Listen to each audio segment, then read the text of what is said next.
Hi everyone and welcome back to Rena Instant Education, and today's video is all about expanding our knowledge with some cool questions. So sit back, relax and let's explore some fascinating facts together.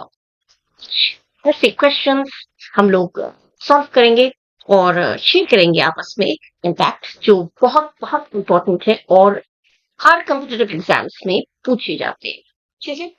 So let's start with the first question. Let's start with the first question, that is the Buddhist sites Vaishali and Nalanda are situated in which of the following states? Buddhist sites Vaishali और नालंदा जो है वो कौन से state में situated है, कौन से स्टेट में है, कौन से राज्य में है? ठीक है. Option A Chhattisgarh, option B Telangana, option C Bihar, option D Orissa. Telangana में क्या है? तेलंगाना में हमारा है भावपुर कुर्रू, लोकेटेड जो है एक आइलैंड में है और रिवर गोदावरी के बीच है 14 किलोमीटर खानपुर टाउन से 40 किलोमीटर की दूरी पर. तो ये तेलंगाना में तो भावपुर है, बाबापुर. और छत्तीसगढ़ में क्या है? छत्तीसगढ़ में हमारा बुद्ध विहार टेम्पल है. हमें देखना है वैशाली और नालंदा किस पे है. छत्तीसगढ़ में बुद्ध विहार है, रायपुर में इसमें बहुत बड़ी मूर्ति गौतम बुद्ध की है और इस पहाड़ी पर चढ़ने के लिए 225 सीढ़ियां चढ़नी पड़ती है छत्तीसगढ़ में जो है. और उड़ीसा में है चंद्रगिरी, चंद्रगिरी और बुद्धिस्ट मोनेस्ट्रीज, रत्नागिरी मोनेस्ट्रीज, ये सब है. ठीक है, उड़ीसा में. तो छत्तीसगढ़, तेलंगाना और उड़ीसा को तो बता दिया, रह गया हमारा बिहार. तो वैशाली और नालंदा हमारा जो है बिहार में ही है. ठीक है, तो करेक्ट ऑप्शन हो गया ऑप्शन सी बिहार. ठीक है. Now next question number 2. Which of the following states is not famous for the भूत जलोकिया पेपर? भूत जलोकिया पेपर एक पेपर है, एक चिली है जो जैसे घोस्ट चिली भी बोलते हैं, घोस्ट पेपर बोलते हैं, किंग मिर्चा, नागा मिर्चा, बहुत सारे नामों से बोलते हैं. और इसकी एक बहुत इंपॉर्टेंट चीज मैं आप लोगों को नॉलेज के लिए बता दूं, ये बहुत ही तीखी मिर्च है, बहुत ही तीखी मिर्ची है और 2007 में इसे सबसे तीखी मिर्च माना गया है और Guinness book of world record में इसे शामिल भी किया गया है. ठीक है. तो भूत जलोकिया जो मिर्ची है ये Guinness book of world record में है, शामिल किया गया. इतना तीखा है ये मिर्ची, इतनी तीखी मिर्ची है. तो कहाँ पे फेमस नहीं है? Option A Orissa, option B Nagaland, option C Manipur, option D Assam. तो इसका जो करेक्ट आंसर है वो है आपका उड़ीसा. ठीक है, option A Orissa is your correct option. क्योंकि ये फेमस कहाँ कहाँ पे? नागालैंड आसाम तो हो ही नहीं सकता, नागालैंड आसाम में तो सबसे ज्यादा फेमस है, सबसे ज्यादा फेमस है नागालैंड आसाम में. और मणिपुर, बांग्लादेश, अरुणाचल प्रदेश, इन सब जगहों में भी फेमस है, पाया जाता है. तो जो फेमस नहीं है वो कहाँ नहीं है? उड़ीसा में. तो your correct option is a, option A Orissa. Okay.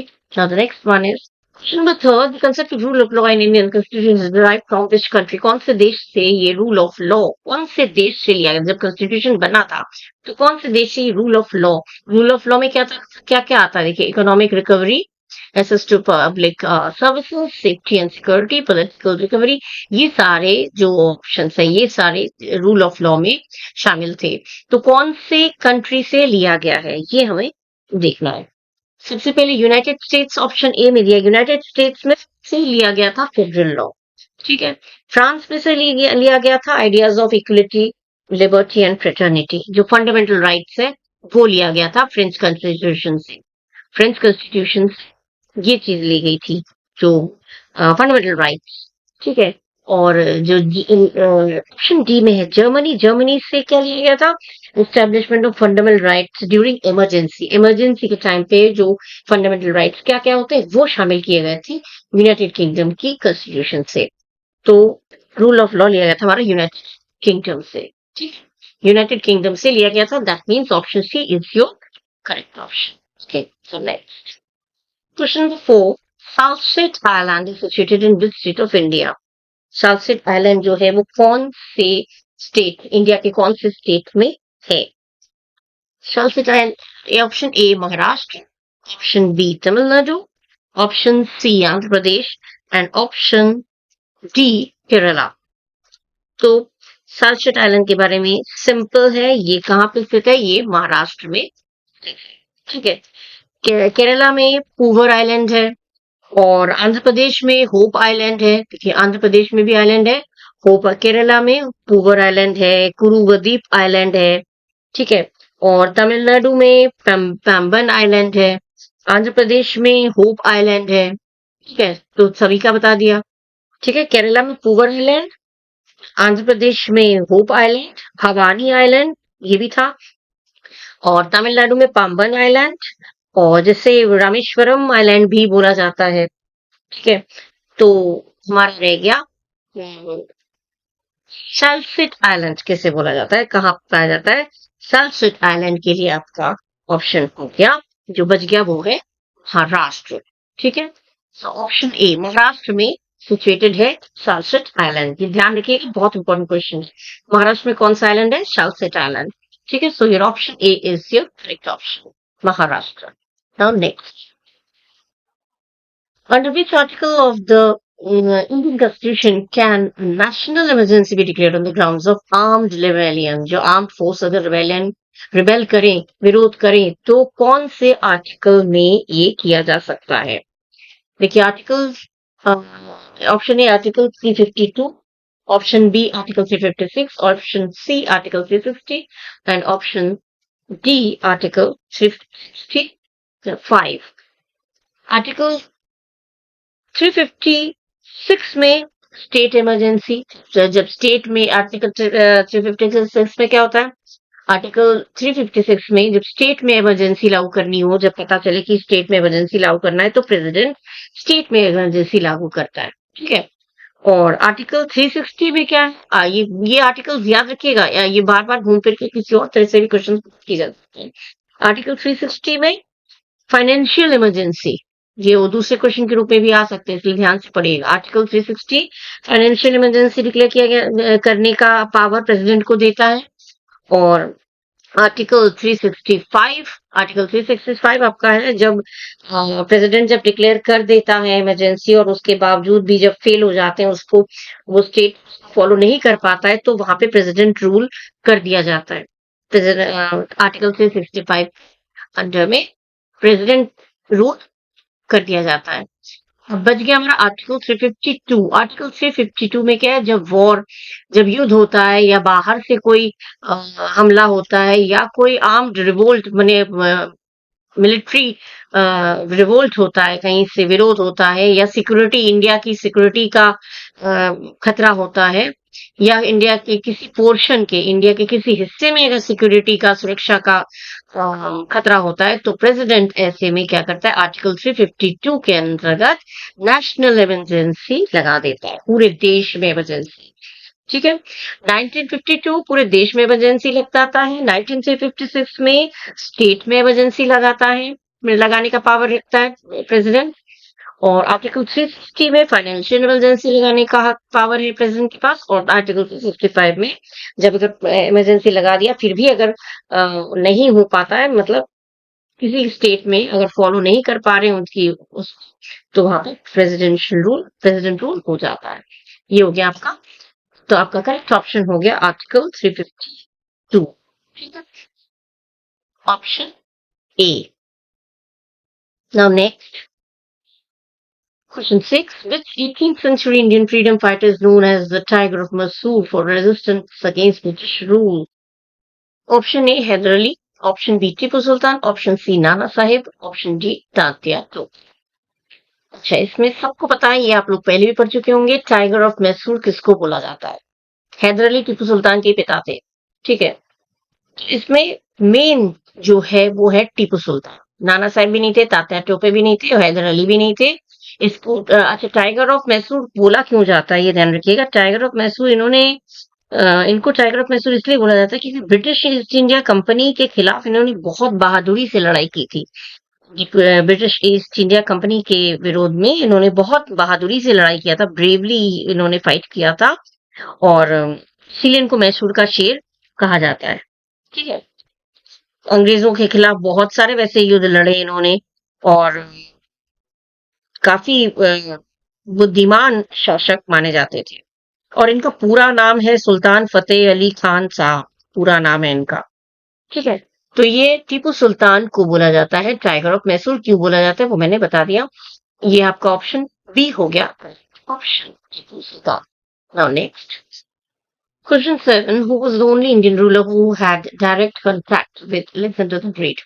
Alexander को अगर हिंदी में जो लोग हिंदी मीडियम में वर्जन में हिंदी उसमें पढ़ते हैं मीडियम में उनको बोल दूं अलेक्जेंडर द ग्रेट को सिकंदर महान, जो हिंदी में बोले तो सिकंदर महान भी बोला जाता है, ठीक है।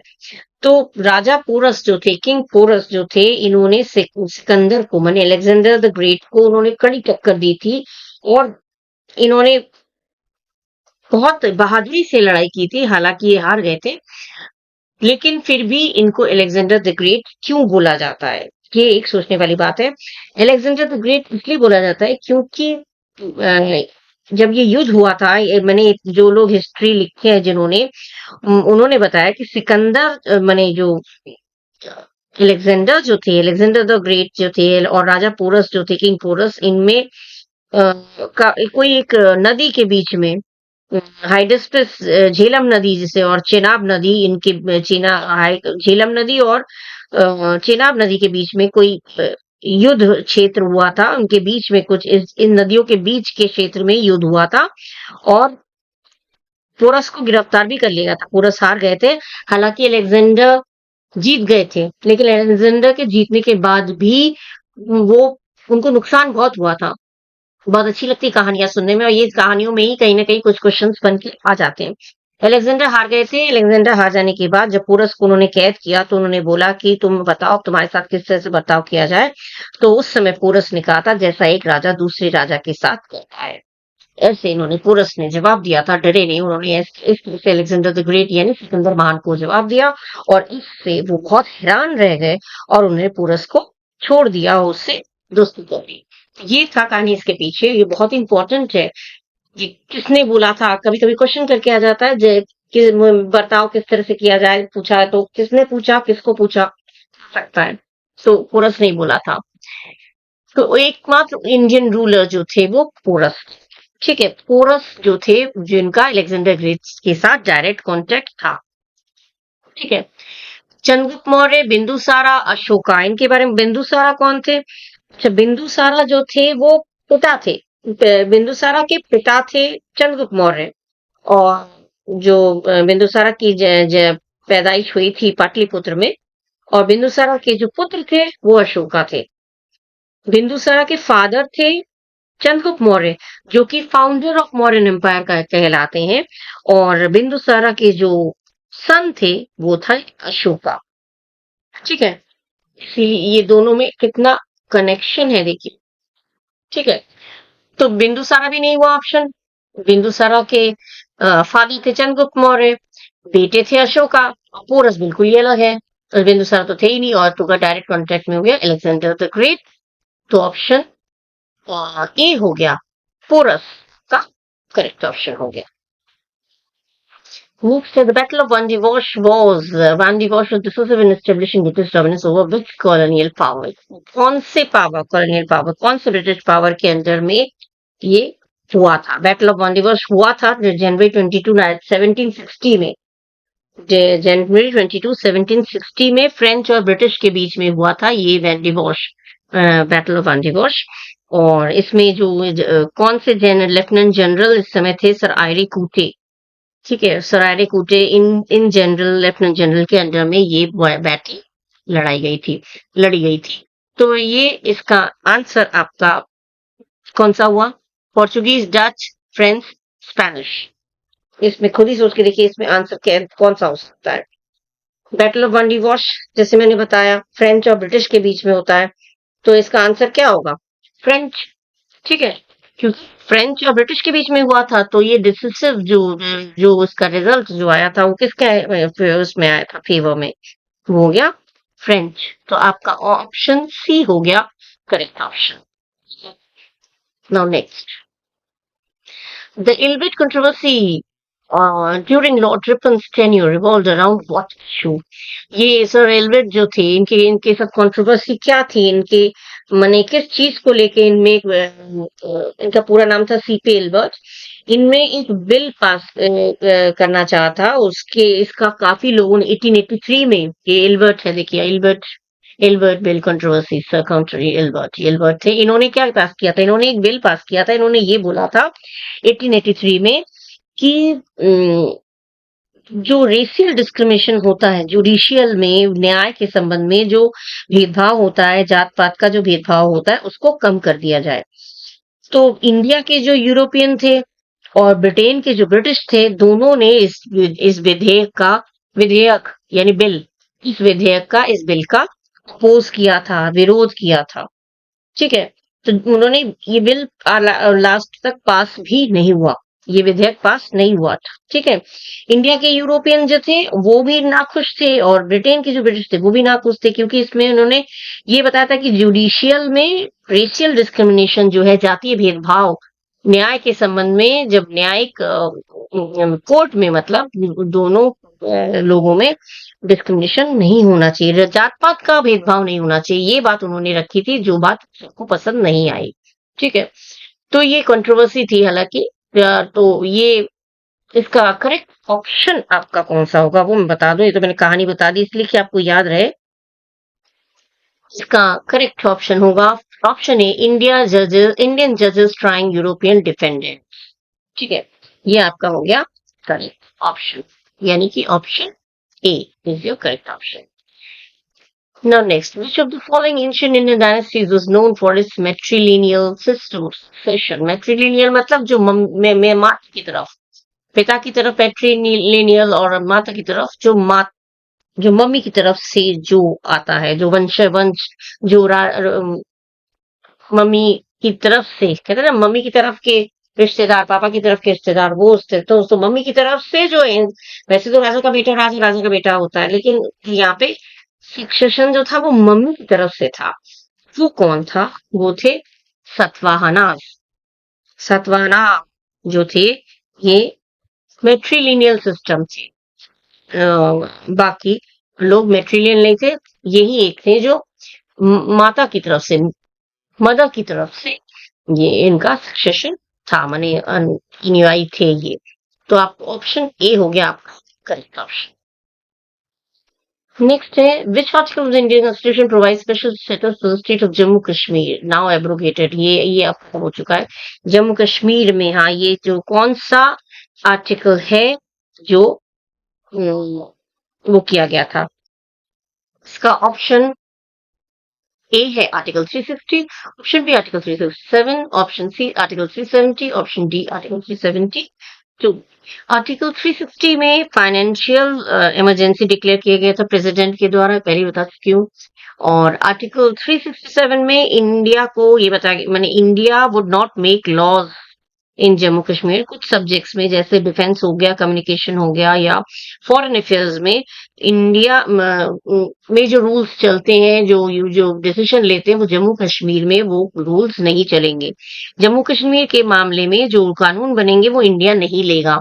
ये ऐसा बोला गया था आर्टिकल 67 में, जो कि अब नहीं है। तो जम्मू कश्मीर भी इंडिया के अंडर में, इसीलिए आर्टिकल 371 से वो हटा दिया गया है। तो आर्टिकल 360 में फाइनेंशियल इमरजेंसी था, डिक्लेयर करने का प्रेसिडेंट को पावर देता है। आर्टिकल 367 में ये था कि जम्मू कश्मीर के मामले में इंडिया कोई लॉ नहीं बना सकता, कुछ सब्जेक्ट्स में। ठीक है, डिफेंस के मामले में स्पेशली। और आर्टिकल 372 में ये था कि कॉन्स्टिट्यूशन बनने के पहले जो लॉज थे वो कंटिन्यू रहेंगे, वो कानून बने रहेंगे जब तक कि ना उसको अमेंड किया जाए, सुधार किया जाए या रीअपील किया जाए। और अगर इसमें कुछ चेंजेस करने हैं, मॉडिफाई करना है, तो केवल प्रेसिडेंट ही इसको मॉडिफाई कर सकता है, चेंज कर सकता है। ठीक है। तो ये आर्टिकल 372 का मैंने बता दिया क्या था। 360, 67, 72 तीनों का बारे में बता दिया। अब हमारा बच गया आर्टिकल 370, और यही आर्टिकल है जो इंडियन कॉन्स्टिट्यूशन में जम्मू एंड कश्मीर को स्पेशल स्टेटस देता है। Indian constitution provide special status to the state of Jammu and Kashmir. So your correct option is article 370। ठीक है। 360 में फाइनेंशियल इमरजेंसी, 367 में इंडिया को लॉज बनाने का कानून नहीं था, राइट नहीं था, और 72 में बोला कि इसमें वो कानून जो कॉन्स्टिट्यूशन बनने से पहले हुआ था वो चलेगा जब तक उसमें कोई चेंजेस ना हो। तो आपका करेक्ट ऑप्शन हो गया article 370। Answer option C. Next, which Indian leader famously gave the slogan इनकलाब जिंदाबाद? अब इनकलाब जिंदाबाद किन्होंने दिया था? इनकलाब जिंदाबाद तो आपको पता ही होगा, ये तो सबको पता है इनकलाब जिंदाबाद किन्होंने दिया था, लेकिन फिर भी मैं बता दे रही हूँ। भगत सिंह ने क्या दिया था? भगत सिंह ने, और चंद्रशेखर आजाद जी ने, और सुभाष चंद्र बोस जी ने, और बाल गंगाधर तिलक ने।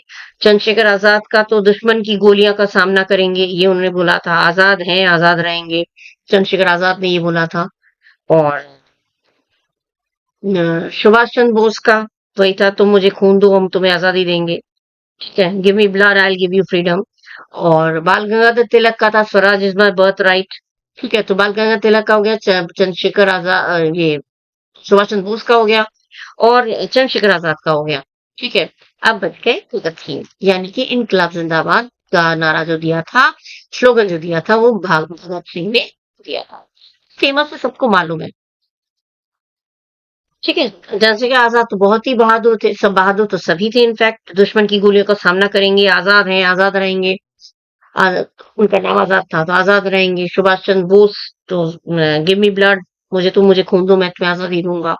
और बाल गंगाधर तिलक का था, Swaraj is my birth right, Swaraj मेरा जन्मसिद्ध अधिकार है, ठीक है, ये बोला था। तो इनकलाब जिंदाबाद का नारा जो दिया था, जो स्लोगन दिया था, वो थे भगत सिंह, यानी कि ऑप्शन ए, ठीक है। अच्छा, ये इसमें एक चीज बता दूं, भगत सिंह जो एक्चुअली जो ओरिजिनली जो भगत सिंह ने दिया था, लेकिन इसको पॉपुलराइज किया था, पॉपुलराइज भगत सिंह ने, लेकिन ओरिजिनली इसको बनाया था हजरत मोहानी ने।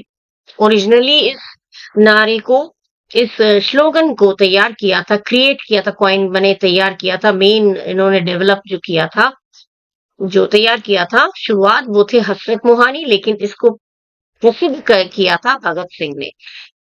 बनाया था हजरत मोहानी ने, लेकिन इसको पॉपुलराइज किया, प्रसिद्ध किया भगत सिंह ने, इसलिए भगत सिंह जी का ही नाम इसमें माना जाता है। ये चीज बहुत नॉलेज वाली चीज है, ये बहुत लोगों को नहीं मालूम, ठीक है। ओरिजिनली कॉइन किया गया था हजरत मोहानी के द्वारा। सो ऑप्शन ए इसमें फिलहाल आपका ऑप्शन ए हो गया correct option. Next, the Khilafat movement in India was started to protest against the abolition of which caliphate? ये देखिए, ये खिलाफत मूवमेंट, खिलाफत मूवमेंट किया था Umayyad caliphate, Ottoman caliphate, option A Umayyad caliphate, option B Ottoman caliphate, option C Abbasid caliphate, option D Fatimid caliphate. Ottoman empire जो था वो क्या था? ऑटोमन कैलिफेट, ये आपका करेक्ट ऑप्शन है, क्योंकि इसमें जो ऑटोमन एम्पायर था, क्या इस्लामिक पॉलिटिकल इंस्टीट्यूशन था, जो 412 मानी 412 ईयर्स ये चला। खिलाफत मूवमेंट सबको पता है, खिलाफत मूवमेंट ऑटोमन कैलिफेट का, ठीक है। खिलाफत और कैलिफेट ये ऑटोमन कैलिफेट का था, क्योंकि ये इस्लामिक पॉलिटिकल इंस्टीट्यूशन था, ठीक है। तो आपका करेक्ट ऑप्शन हो गया option B, Ottoman caliphate. Now, question number 14. Who was Viceroy of India during the launch of the Quit India movement in 1942? Quit India movement जब 1942 में हुआ, भारत छोड़ो आंदोलन, तो उस समय वाइसरॉय कौन थे? Option A Lord Linlithgow, option B Lord Mountbatten, option C Lord Wavell, option D Lord Irwin. अब लॉर्ड माउंटबैटन थे 1947-48 में, लॉर्ड वेवल थे 1943 में हुए थे, और लॉर्ड इरविन थे 1926 से 1931 तक। तो बच गए लॉर्ड लिनलिथगो। लॉर्ड लिनलिथगो जो थे वाइस रॉय, वो 1936 से 1944 तक थे, और 42 में क्विट इंडिया मूवमेंट हुआ था। तो पता चल गया 1944 तक थे, 36 से 44 तक ये थे वाइस रॉय थे।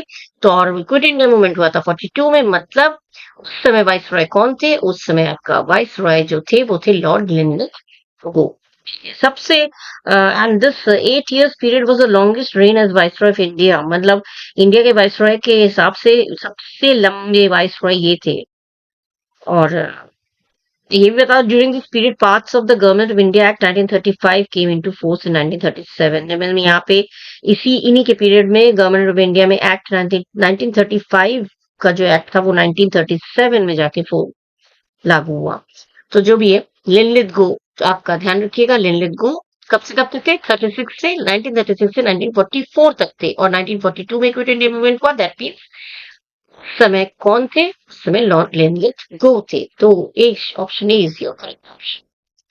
Now next. Now question number 15. The term federalism in the Indian context was introduced by which act? कौन से एक्ट में फेडरलिज्म जो टर्म है वो इंट्रोड्यूस हुआ था, शुरुआत हुआ था? Option A Indian council act of 1892, government of India act of 1919, government of India act of 1935, Indian independence act of 1947। तो फेडरलिज्म एक्चुअली होता क्या है पहले बता दो। फेडरलिज्म होता है ऐसा system, federalism is actually system of government where power is divided between a central authority and the regional governments. मतलब पावर को भाई जो प्रेसिडेंट, जो प्राइम मिनिस्टर है, वो अकेले तो पूरे देश को देख नहीं सकते, तो अपनी पूरा जो अपना काम है, अपना जो जिम्मेदारी है, रिस्पॉन्सिबिलिटी है, वो डिवाइड कर देते हैं, बांट देते हैं, सेंट्रल में अलग, रीजनल में अलग, ठीक है। सब अलग अलग लोकल इश्यूज सब लोग देखेंगे अपना अपना। जैसे आप लोग घर में काम होता है ना, तो मम्मी सब लोग को बांट देते हैं, तुम ये काम करना, तुम ये काम करना। उस तरह से फेडरलिज्म में सबको जो पावर्स है वो डिवाइड कर दिया जाता है, इसी को बोला जाता है फेडरलिज्म। सेंट्रल में अलग लोग होते हैं, स्टेट में अलग होते हैं, लोकल में सब अलग होते हैं, इसे फेडरलिज्म कहते हैं। तो ये शुरू कब हुआ था? इंट्रोड्यूस की शुरुआत कौन से एक्ट में हुआ था? ये आपका हो गया गवर्नमेंट ऑफ, इस एक्ट का नाम बताना है तो act of 1935। This is your correct option. Okay, option C is your correct option. Now next, in which article of the Constitution can the Parliament create a new state or the change of boundaries of an existing state? कौन से article में boundaries change किया जा सकता है? जो पहले से स्टेट है उनकी बाउंड्री को, सीमा को चेंज किया जा सकता है, या फिर नया बाउंड्री क्रिएट किया जा सकता है? वो कौन सा आर्टिकल था? A option A article 3, option B article 5, option C article 1, option D article 6। Article 1 में क्या था? आर्टिकल 1 में था जो कॉन्स्टिट्यूशन ऑफ इंडिया में ये बताया गया था कि India is a union of states and defines the Indian territory. India जो है वो, भारत जो है, shall be a union of states. ठीक है, भारत को यूनियन ऑफ स्टेट्स में गिना जाएगा। ठीक है, ये था आर्टिकल 1 में। और आर्टिकल 5 में क्या था? आर्टिकल 5 में था जो इंडियन कॉन्स्टिट्यूशन उनको मिलेगा जो लोग कम से कम या तो भारत में पैदा हुए हो, इंडिया में बर्थ हुई हो, या फिर at least not less than 5 years, या फिर भारत में रहे हो 5 साल से कम में नहीं। या तो माने कॉन्स्टिट्यूशन का हकदार तभी होगा, सिटीजनशिप तब मिलेगी, इंडियन सिटीजनशिप तब मिलेगी जब वो या तो भारत में पैदा हुआ हो, एक्ट आर्टिकल 5 के अंदर में ये रूल था, कॉन्स्टिट्यूशन डिफाइन किया था क्राइटेरिया कि या तो he should be being born in India or having at least resident of India for at least 5 years। Constitution जब बना था उस बनने से पहले कम से कम 5 साल तक वो इंडिया में रहा हो तो ही वो सिटीजनशिप उसको मिलेगा। और आर्टिकल 6 में क्या था? आर्टिकल 6 में था उन लोगों को सिटीजनशिप मिलेगी जो लोग पाकिस्तान से इंडिया आए थे उस समय जब पार्टीशन हुआ था। जब पार्टीशन हुआ था, बंटवारा हुआ था, तब उस समय जो लोग सिटीजनशिप उन्हीं को मिलेगा जो लोग पाकिस्तान से इंडिया आए थे। ये 3 तो मैंने बता दिए। अब जो ये नया बाउंड्री वाला तो इसमें किसी में नहीं आया, 5 में भी नहीं आया, 1 में भी नहीं आया, 6 में आया, यानी कि 3 वाला मैंने अभी एक्सप्लेन नहीं किया, यानी कि 3 वाला ही जो आर्टिकल है जिसमें बाउंड्रीज चेंज कर सकते हैं या नया स्टेट बना सकते हैं, ये पावर कॉन्स्टिट्यूशन को है। तो ऑप्शन ए आपका हो गया correct option. Which Vedic text contains, question 17, which Vedic text contains references to the Sapt Sindhu or the land of 7 rivers? Land of 7 rivers किसको बोला जाता है? Land of 7 rivers तो ये पता है आप लोगों को, Land of 7 rivers तो इसमें कोई सोचने वाली बात ही नहीं है। Land of 7 rivers किसको बोला जाता है? Option A Samaveda, option B Atharvaveda. किसमें मेंशन है? अच्छा, ये रेफरेंस किसमें मेंशन है? सामवेद में है, अथर्ववेद में है या यजुर्वेद में है या फिर ऋग्वेद में है। तो ये कौन से वेद में है? ये आपका करेक्ट ऑप्शन है ऋग्वेद, ऑप्शन डी ऋग्वेद। किस वेद में मेंशन है सप्त सिंधु के बारे में, वो आपका इसमें कोई एक्सप्लेन करने वाली बात नहीं है, ऋग्वेद में ही मेंशन है। तो आपका ऑप्शन हो गया D, correct option Rigveda, C D. Next, during whose tenure as Governor General was the Hindu Widows Remarriage Act passed in 1856? किसके टाइम में ये पास हुआ था? इसमें केवल उनका नाम देना है। लॉर्ड हेस्टिंग्स नहीं है, लॉर्ड वेलेस्ली भी नहीं है और लॉर्ड रिपन भी नहीं है। ठीक है, लॉर्ड रिपन का तो पहले भी मेंशन हो चुका है। मतलब यही चीजें देखिए घूम फिर के इस तरह से ही आते हैं। तो इसमें गवर्नर जनरल कौन था गवर्नर जनरल जब हिंदू विडो रिमैरिज एक्ट माने विधवा लोगों के लिए पुनर्विवाह का वो था, विधवा लोग दोबारा शादी कर सकते हैं, ये एक्ट पास हुआ था 1856 में। उस समय गवर्नर जनरल थे लॉर्ड डलहौजी। यानी क्वेश्चन ऑप्शन बी आपका हो गया किसके टेन्योर में गवर्नर जनरल के रूप में, तो ऑप्शन बी यानी कि लॉर्ड डलहौजी आपका हो गया correct option. Next, which Indian prime minister sign Indus water treaty, ये समझौता पाकिस्तान 1960 में किसने साइन किया था? Option A Indira Gandhi, option B Lal Bahadur Shastri, option C Jawaharlal Nehru, option D Morarji Desai. तो ये भी सबको मालूम है, जवाहरलाल नेहरू जी ने ये water treaty Indus valley Indus river के इंडस माने सिंधु, सिंधु नदी बोलते हैं हिंदी में, सिंधु नदी और या फिर इंडस रिवर। ठीक है, सिंधु नदी या इंडस रिवर के बारे में जो ट्रीटी जो समझौता साइन किया गया था पाकिस्तान के साथ 1960 में, किसने किया था? इसका ऑप्शन सी है correct option, Jawaharlal Nehru. Next, which battle marked the end of Maratha Empire and the beginning of British supremacy in India? कौन से बैटल में मराठा एम्पायर की शुरू एंड हुआ था और ब्रिटिश सुप्रीमेसी इंडिया में शुरू हुआ था? ब्रिटिश वालों का शुरुआत हुआ था और मराठा एम्पायर का अंत हुआ था।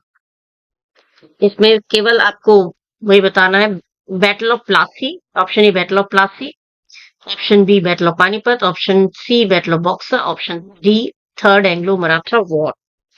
तो इसमें इतना डिटेल में जाने की जरूरत नहीं है, लेकिन अगर बैटल ऑफ प्लासी मेन है जो इम्पोर्टेंट है, ये भी ब्रिटिश ईस्ट इंडिया कंपनी के बैटल ऑफ प्लासी जो लड़ा गया था। East India company British east India company के जो लीडर रॉबर्ट क्लाइव थे, रॉबर्ट क्लाइव के लीडरशिप में लड़ा गया था ब्रिटिश ईस्ट इंडिया कंपनी की तरफ से और नवाब ऑफ बंगाल, इन दोनों के बीच ये लड़ाई लड़ी गई थी। और बैटल ऑफ प्लासी में, बैटल ऑफ पानी बॉक्सर भी हुआ था, बैटल ऑफ बॉक्सर भी हुआ था 22 या 23 अक्टूबर में 1764 में, लेकिन ये इतना इम्पोर्टेंट नहीं है। Battle of Panipat, battle of Plassey, इसका जो करेक्ट ऑप्शन होगा वो किसके बीच में हुआ था?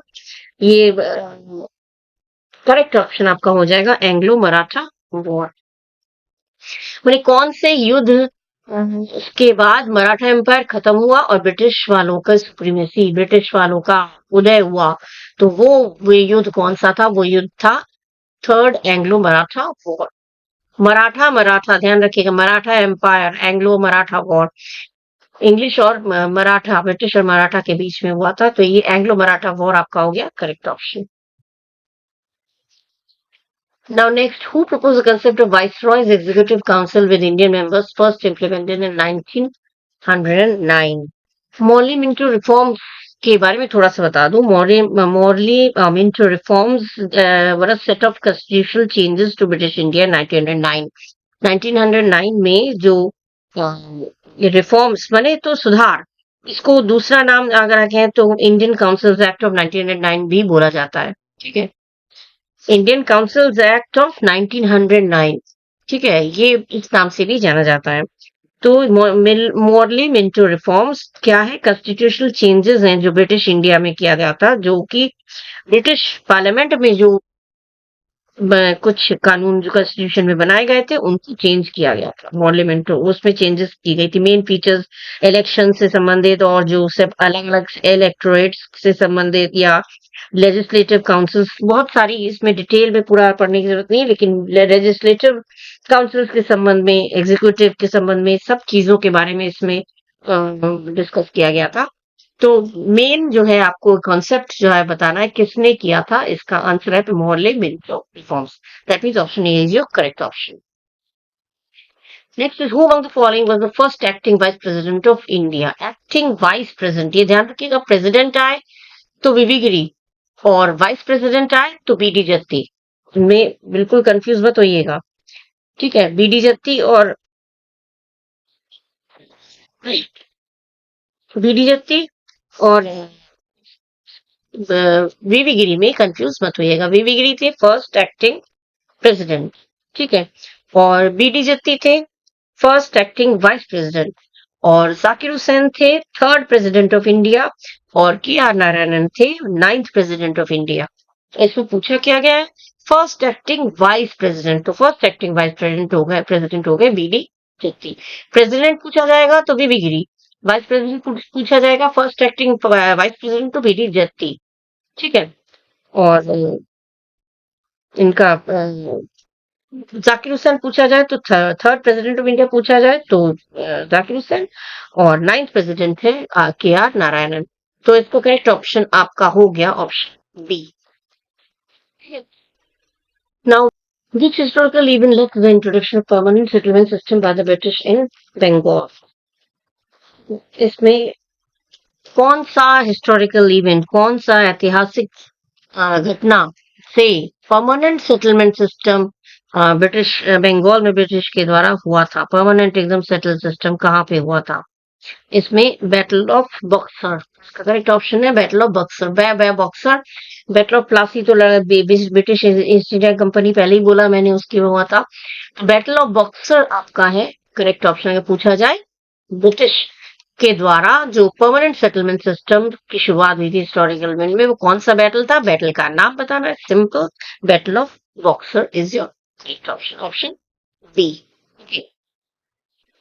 Now next, which Chola king built the famous Bridheshwar temple in Thanjavur, a UNESCO World Heritage Site? किन्होंने दिया था, ये किन्होंने बनाया था? जो चोला किंग, कौन से चोला राजा थे जिन्होंने बृहदेश्वर टेम्पल बनाया था? इसका इनका नाम है राज राजा चोला वन। राज राजा चोला वन इन्होंने बनाया था बृहदेश्वर टेम्पल। नाम याद रखिएगा, बृहदेश्वर टेम्पल किन्होंने बनाया था? राज राजा चोला वन, यानी option C is your correct one.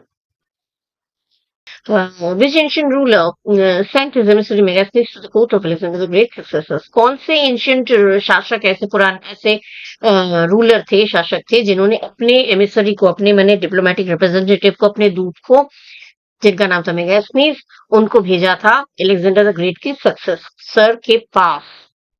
किन्होंने भेजा था? उनका नाम है बिंदुसारा, ठीक है। बिंदुसारा के बारे में पहले भी हम लोग पढ़ चुके हैं, अभी बताया था मैंने बिंदुसारा क्या थे। बिंदुसारा के फादर का नाम था चंद्रगुप्त मौर्य और बिंदुसारा के बेटे के नाम का नाम था अशोका। तो इसका जो करेक्ट ऑप्शन है, उन रूलर का नाम पूछा जाए तो वो हो गए आपके बिंदुसारा। तो option C is your correct option, okay. So thank you and this is the end of this video. And अगर आप लोग को अच्छा लगा हो तो आप लोग, बहुत इंपॉर्टेंट क्वेश्चंस मैंने आप लोगों के साथ शेयर किया, ये बहुत इंपॉर्टेंट है और काफी पूछा जाता है, रिपीट करके देखा, एक ही चीज दो बार पूछा गया किस तरह से। तो ये चीज बैटल ऑफ प्लासी, बैटल और ये बिंदुसारा वाला भी दो बार आ गया, इस तरह से ध्यान रखेगा, इस तरह के क्वेश्चंस आते हैं रिपीट कर करके, तो इसलिए मैं पूरा डिटेल भी बताती जा रही हूँ। और अगर आप लोग अच्छा लगा है तो लाइक करिएगा, सब्सक्राइब करिएगा, सब्सक्राइब नहीं किया तो सब्सक्राइब करिएगा अच्छा लगे तो, और कमेंट करिएगा, शेयर करिएगा, पढ़ेगा। God bless you. So will meet in the next video. Bye bye, thank you.